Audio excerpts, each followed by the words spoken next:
পটল ভাজা, এর জন্য প্রথমে পটলগুলোকে কেটে ধুয়ে রেখেছি। এখন এগুলোকে একটা গামলার মধ্যে নিব।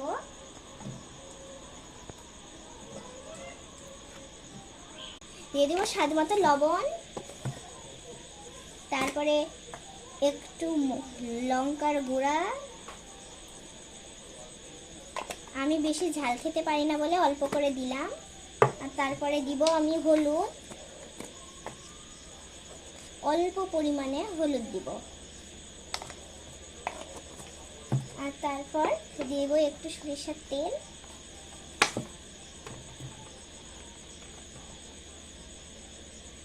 সামান্য পরিমাণে। তারপরে সবগুলোকে একসাথে মেখে নেব।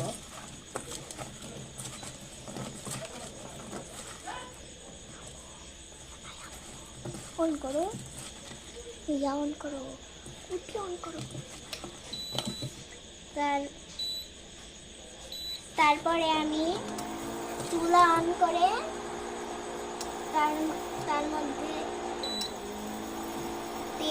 তেল দিয়ে একে একে পটলগুলোকে ছেড়ে দিব। তেল গরম না হতে পটলগুলোকে ছেড়ে দিব।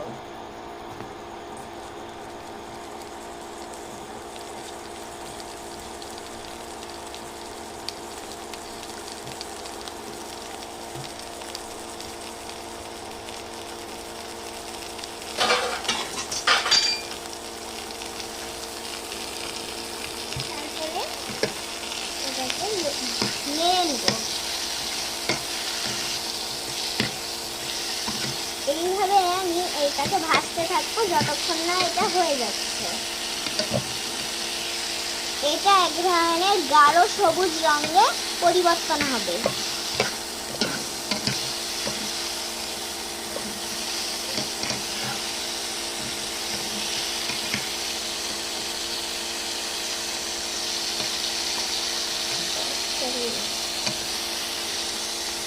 এই যে দেখুন আমার পটলটা ভাজা হয়ে গেছে। এখন এটাকে আমি তুলে নিব। এই যে এটাকে এখন আমি তুলে নিব।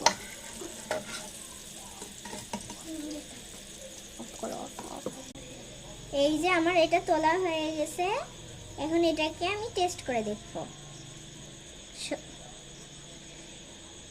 সত্যি বলতে এটা খুব টেস্টি হয়েছে।